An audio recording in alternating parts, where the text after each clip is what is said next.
the collective West's efforts to isolate Russia have failed just absolutely miserably.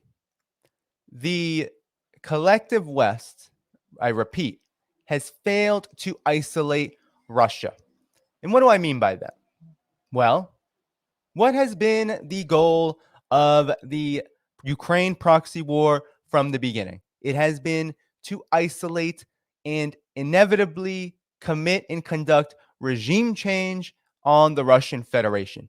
Now, if you remember, post-Soviet Union, there was something called the Wolfowitz Doctrine by Mr. Paul Wolfowitz, one of the top neocons in the U.S. political and foreign policy establishment.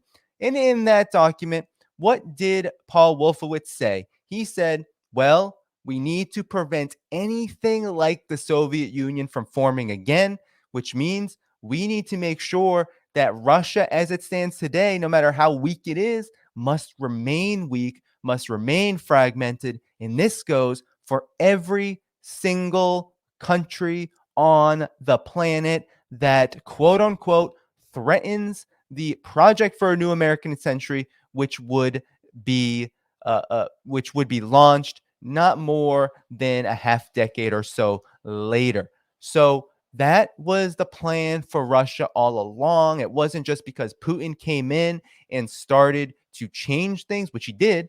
He did start to change things. That is 100% true and should not be denied, that the economic situation in Russia changed dramatically when Putin came to power in 2001, I believe it was, 2001. And it has failed in this effort, right? So it started, especially during the Obama period, just immensely. Of course, there was the war in Yugoslavia. There was all kinds of meddling from the U.S. in the Eastern European, Baltic states, etc., to get compliant regimes there. Yugoslavia being the bloodiest of the wars the U.S. waged, that ended in 1999 with the horrific NATO bombing of Serbia. But there's also the reality that the Ukraine conflict from the beginning has been an attempt to commit regime change on Russia by isolating it first economically. And this has failed dramatically. It has not just failed in word or deed, right? It is not just a simple matter of, well, the United States and the collective West just didn't get it right. No, actually, it's failed so badly that Russia is actually doing better in some respects because of what's going on. It's becoming more secure, more sovereign, and it is creating, right, possibly alternative currencies. It is creating the conditions to be able to be self-reliant.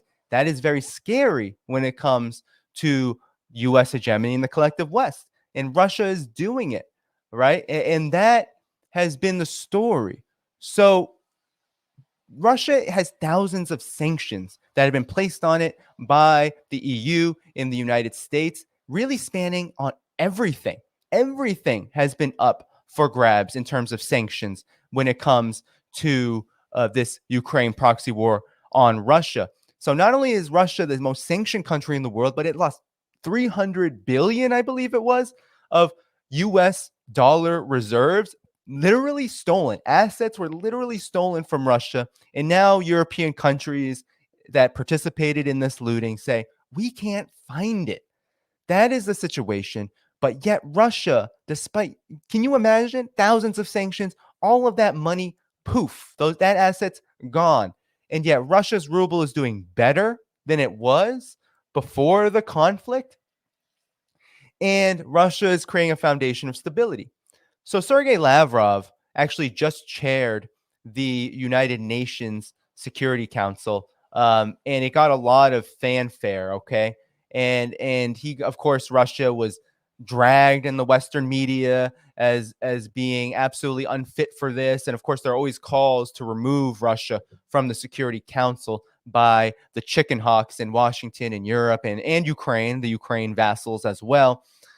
But now Lavrov is speaking at a conference on multipolarity that he made pretty strong remarks over and said very assertively that the West's efforts to isolate Russia has failed.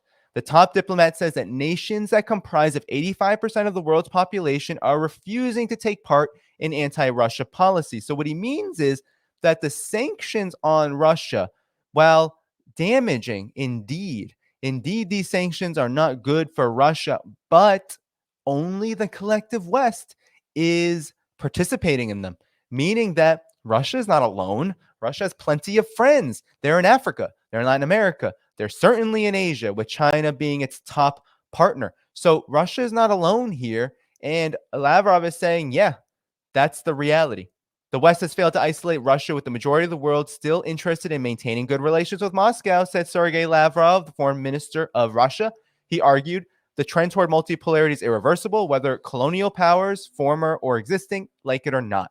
Addressing the World Online Conference on Multipolarity this weekend, Lavrov said Washington and its satellites' efforts to reverse history, to force the international community to live by the invented rules-based order, are proving to be a fiasco, citing a total failure by the West to isolate Russia. According to the foreign minister, the number of countries which are combined home of 85% of the world's population have made it clear they will not do the bidding of the former colonial powers. The Russian diplomat said the fact that delegates from several dozen nations from nearly every continent attended the online forum shows just how much traction the idea of multipolarity has gained. Lavrov noted the new global centers are emerging in Eurasia, the Indo-Pacific region, the Middle East, Latin America, and Africa, and that these nations are pursuing independent policies guided by national interests. And yeah, this is 100% true. Now, it's important to note, because I've had some people talk about my show, why aren't you talking about Africa, Latin America? Well, certainly there will be shows where they are certainly put in the forefront. But talking about Russia is talking about these countries, because guess what? Russia and Africa, Russia and Latin America are incredibly close partners at this point. You have Russia cooperating with African countries all across northern and western Africa, militarily, economically. You have the Wagner Group in places like Mali helping with defense and security situations caused by the collective West, caused by NATO's war on Libya, right? This destabilization of the region has been in part responded to by Russia in a way that is stabilizing and has these countries wanting to get even closer. And you remember, perhaps, during the beginning of the Ukraine conflict, there were images going around in Baghdad of images of Putin. Why do you think that is? It's because in Iraq, the people know who is their friend and who is not. Because the U.S. invaded and destroyed Iraq, and what has Russia done? Increase cooperation. Is doing business with Iraq in non-dollar denominations in their own respective currencies. The same with Egypt and other countries. De-dollarization is a very key part of all of this, and we're going to get to that in a second. So according to the foreign minister, developing nations have been steadily expanding their share in the global economy over the past 3 decades, while the role of the G7 has been diminishing. He also held the fact that more and more countries have expressed interest in joining international groups of a new kind, such as BRICS in the Shanghai Cooperation Organization. Russia, Lavrov explained, champions a multipolar world based on respect for the UN Charter and a balance of interest as opposed to a balance of fear.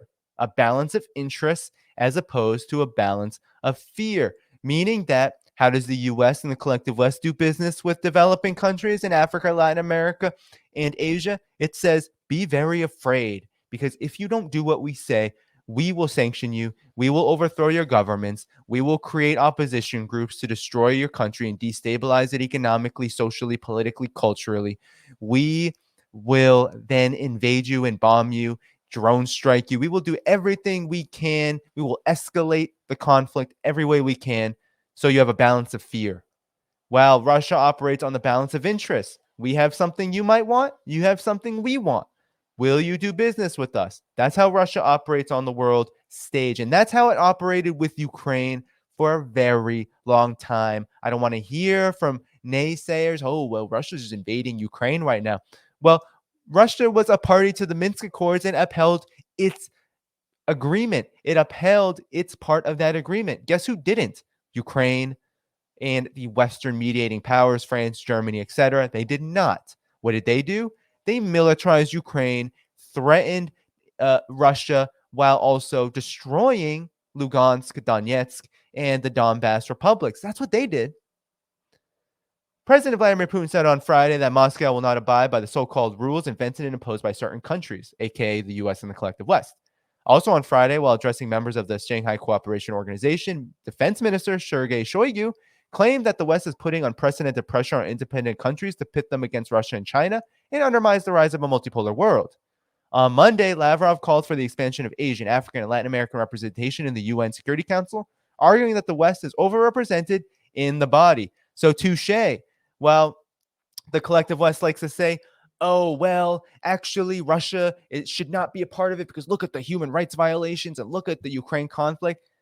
No, Russia is saying, well, we could actually consider the United States as having undue influence, as the collective West having an undue influence, and maybe we should balance it out a bit. Maybe emerging economies, maybe the BRICS countries, maybe the smaller countries in Africa, Latin America, and Asia, maybe they deserve a run at being in the Security Council and being a more assertive part of it, a more influential part of it. Perhaps maybe we need to expand this body so it can actually be relevant rather than just a rubber stamp for US foreign policy diktats. Perhaps. So this is very assertive. This has gotten, right?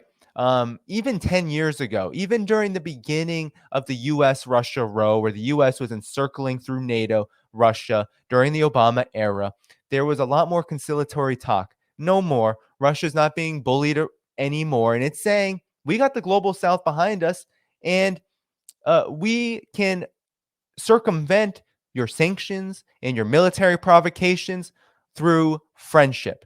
And so it's not just Sergei Lavrov saying that the West's attempts to isolate Russia are failing. No, it's actually the West's own bodies itself, themselves. They are also admitting this too. So here you have them talking about the weakness of Western sanctions, the weakness of Western sanctions on Russia.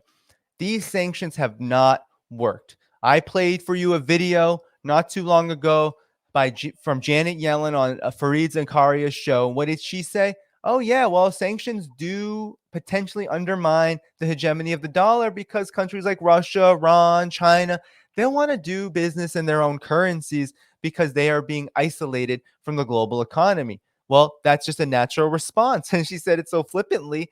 But then she said, well, it's a great tool. We can use them very judiciously and use them in a smart way. And that will get us the success we want without undermining the dollar. Absolute hogwash, of course, absolute fantasy. But of course, that's the fantasy land that the neocon foreign policy establishment following imperial diktats, that's the land that they live in their heads. But in reality, even the International Monetary Fund, this Western US, really US-led body that has looted and plundered the global South for so long, is saying that resilient exports of oil from Russia have bolstered the country's economy, a report from them has found. So the Russian economy has proven to be more resilient to sanctions than anticipated, the International Monetary Fund reported on Friday.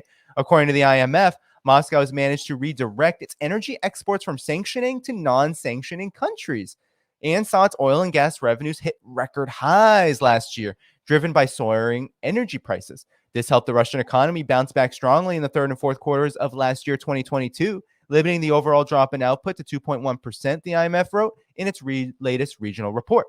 The momentum from the second half of last year will carry over into 2023, with growth for the year projected at 0.7%.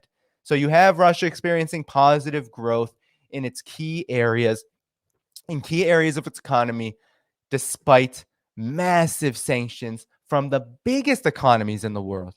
But what's so interesting is that the global South, of course, is stronger together than it is apart, no matter how underdeveloped one or many of those countries may be. So Russia has said we can unite with all of them even further and more firmly. This isn't new. It happened under the Soviet Union. The Soviet Union was very close to the global South. And even after the fall of the Soviet Union, Russia could not just undo all of that, although some of it did unravel because it became internally completely destabilized in some respects, but it didn't undo it completely. And so when Putin came back, instability in Russia began to increase and solidify.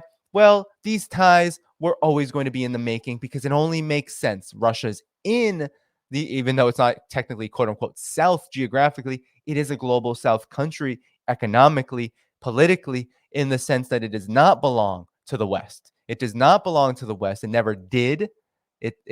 No matter how much it wanted to be a party of the West after the fall of the Soviet Union, never belonged to the West. And so now you have the IMF reporting that sanctions have failed because Russia has a lot of energy. This is very simple. Russia has a lot of energy. Countries all around the world, especially developing countries, what do they need to form industries? What do they need to run and charge their economy? They need energy. They need oil. Not all countries produce oil. Guess which country is most in need of oil? It's China. That's why China is so close to Saudi Arabia. That's why China has built such strong relations with Russia in this new era that they call it.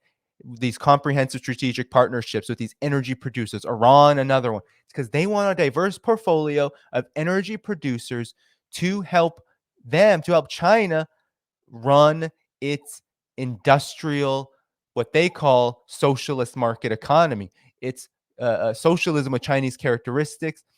They need that energy to power that economy, whatever you want to call it, right? It's a huge one. It's the biggest in the world by purchasing power parity terms, and it by far dominates in most industrial categories at this point. So natural gas and crude oil prices hit record highs last summer in world markets following sanctions-related restrictions on supplies from Russia, a leading energy exporter. This year, however, the prices dropped to levels seen before February 2022, following a mild winter and a price cap on Russian oil. According to the IMF, it is still too early to assess the impact of sanctions, but the price cap on crude has not led to a decline in Russian oil volume so far. So there you have it. So the oil price cap is a failure. I mean, it's a disaster because while crude prices have not skyrocketed as much as they thought, if you're a thinking person, you know what's happening economically all across the collective West.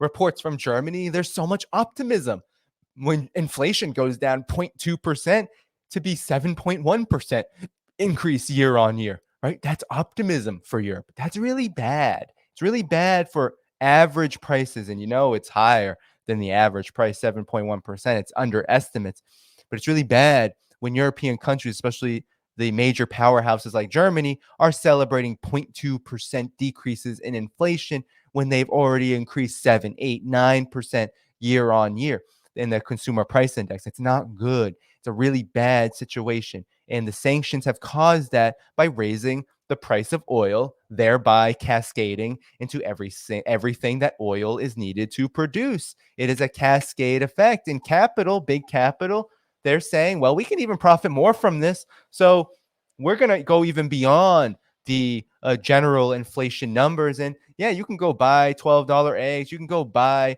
your homes are going to cost 100,000, 200,000 more dollars or euros than they would before. Yeah, we're going to do all of this because guess what? The United States, the EU, their sanctions have provided fertile ground for economic instability. And that is what's happening. And it's not hurting Russia as much as it's hurting the US and NATO countries, the EU, etc. Nevertheless, lower prices will lead to a sharp decline in Russia's fiscal revenues this year, the report predicts. The IMF forecasts Russia's output in 2027 to be around 8% lower than predicted before the start of the military operation in Ukraine. According to estimates released by the Bank of Russia on Friday, the economy will grow by 2% this year, supported by growing domestic demand in the country adapting to sanctions. That's higher than Germany. That's higher than the UK.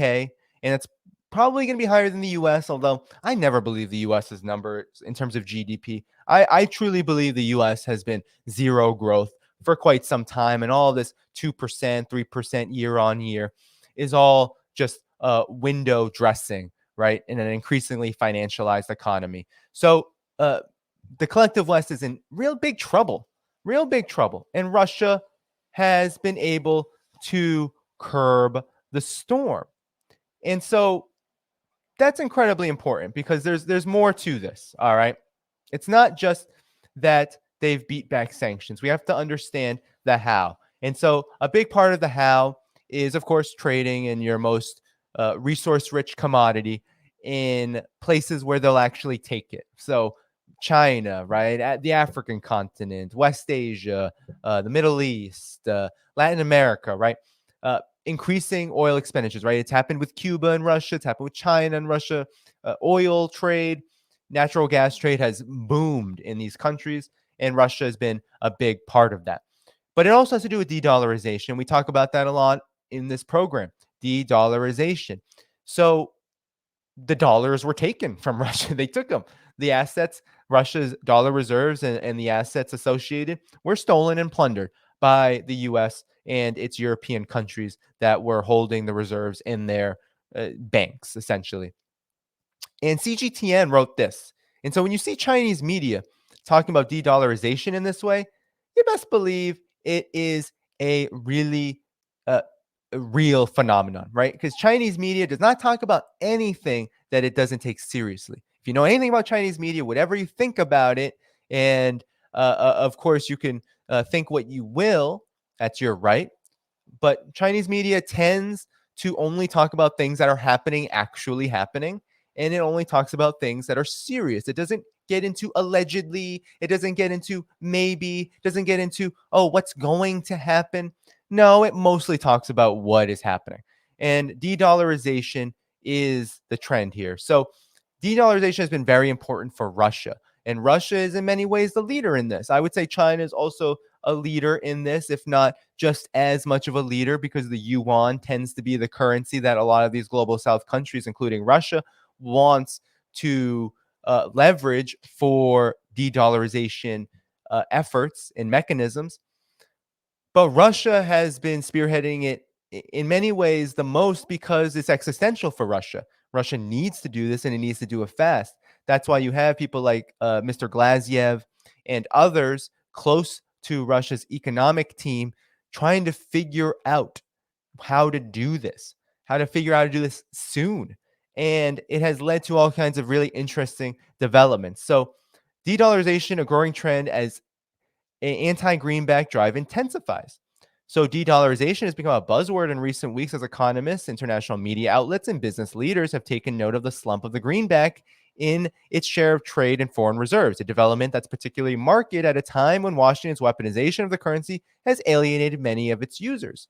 Many agree the trend of de-dollarization has taken hold because the U.S. sanctions regime, especially the deluge of sanctions it imposed on Russia since the Ukraine conflict, has driven the countries affected to push for alternatives to the dollar.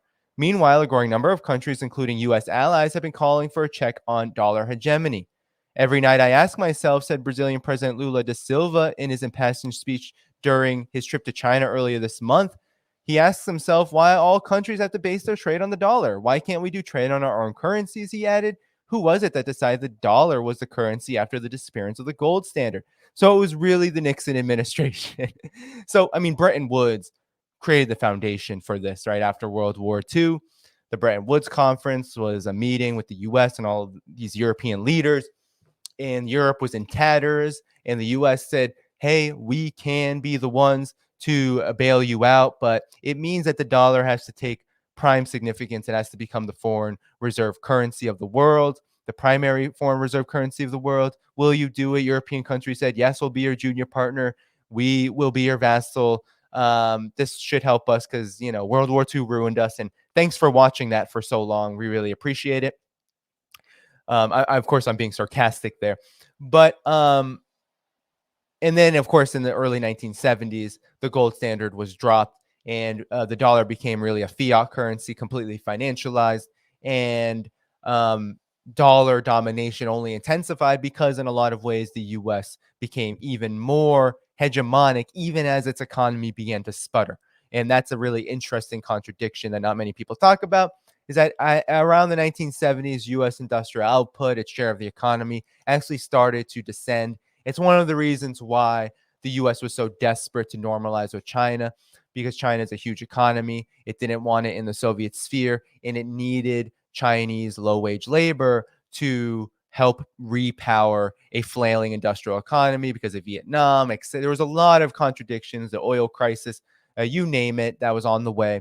And so with that short history lesson, let's get back into this. I do digress.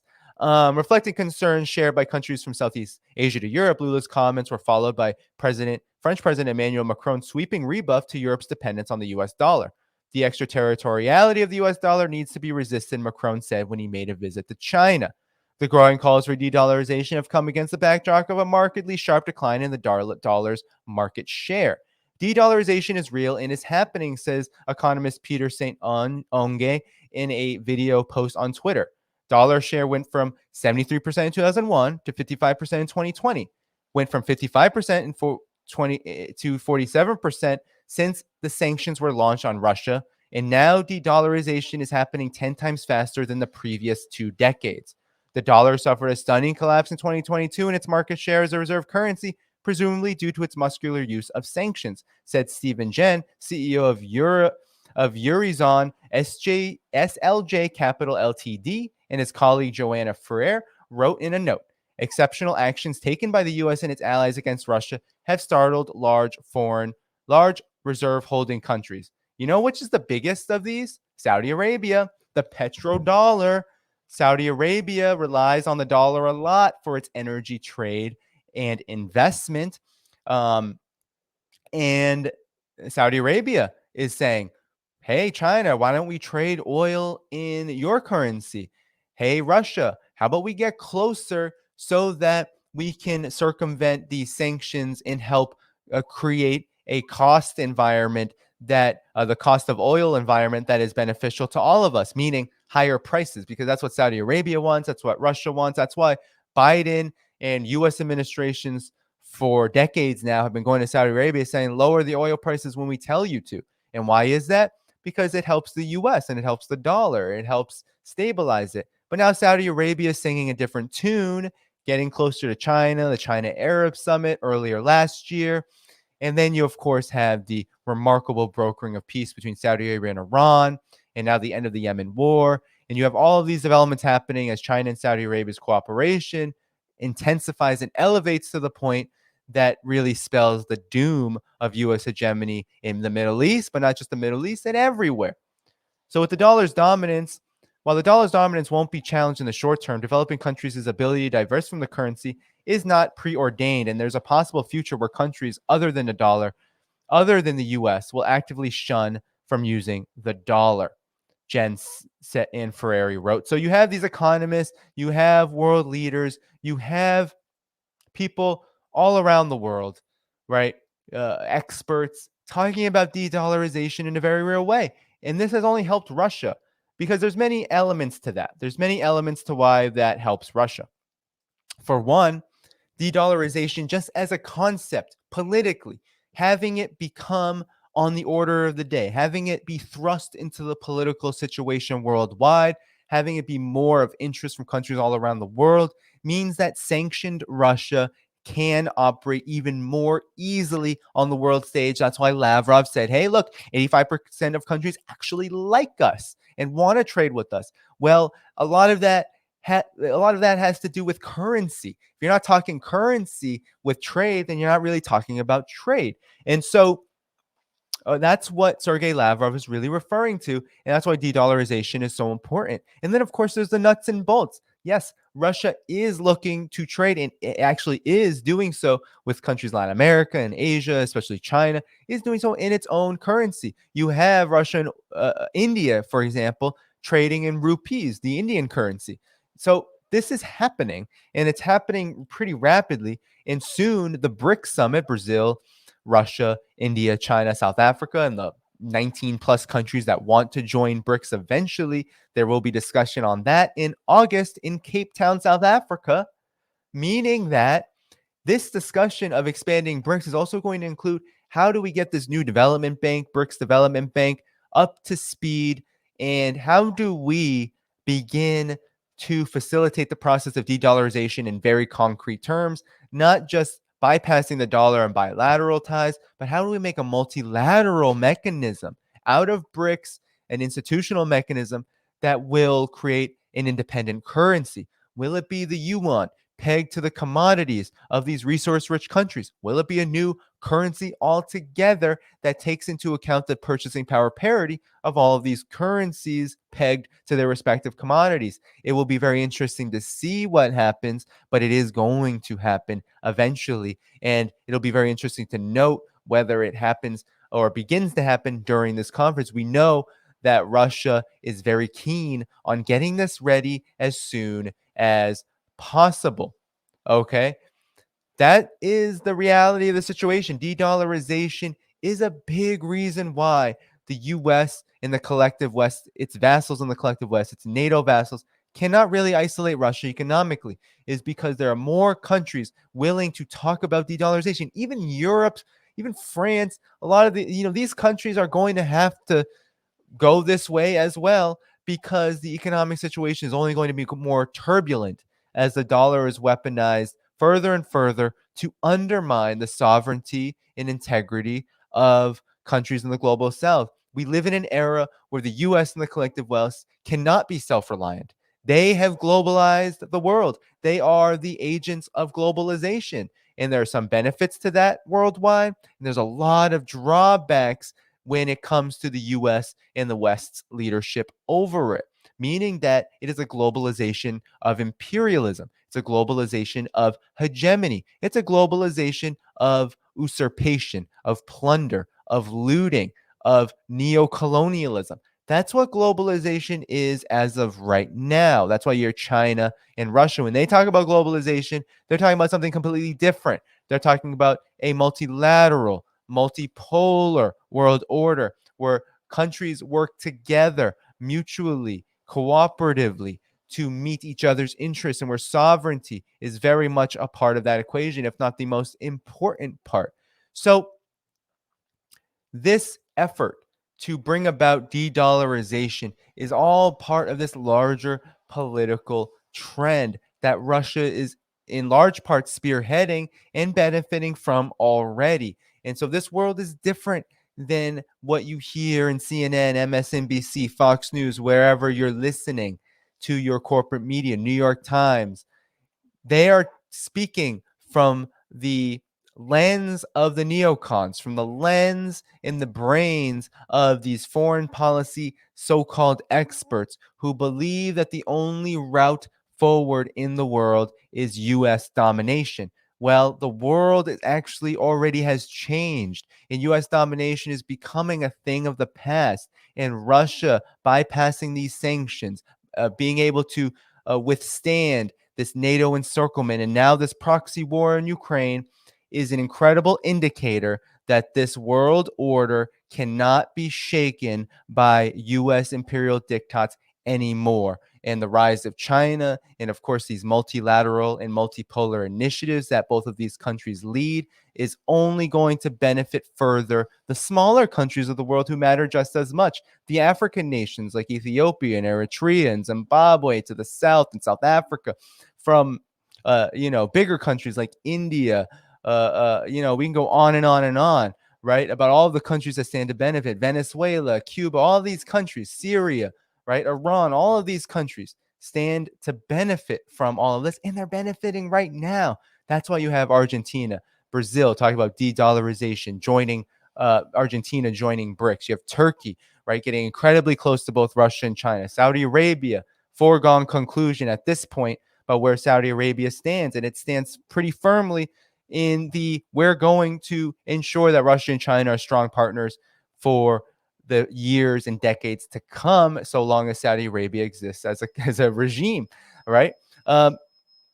So, this is a different world that we live in. The world has changed, and Russia has shown by fighting off sanctions, being able to preserve itself, preserve its sovereignty, and move forward, progress. That is incredibly inspirational to the rest of the world, whether it be African countries who are holding up the Russian flag, the Wagner flag, all across North, West, and Eastern Africa, especially Northeastern Africa, or whether it is the fact that African countries, whether it's Ghana, whether it's Namibia, these countries saying, we're not obsessed with this anti-China rhetoric, United States, right to the United States' face. We're actually pretty happy with our relationship with China, or whether it's Venezuela coming out strongly recently, Nicolas Maduro coming out strongly in favor of China, Brazil going to Beijing, having an incredibly fruitful meeting, Cuba increasing cooperation with both of them, right? Whether it's all these developments spell the doom and end of U.S. hegemony, and Russia's successful fight back is one of the biggest parts of that.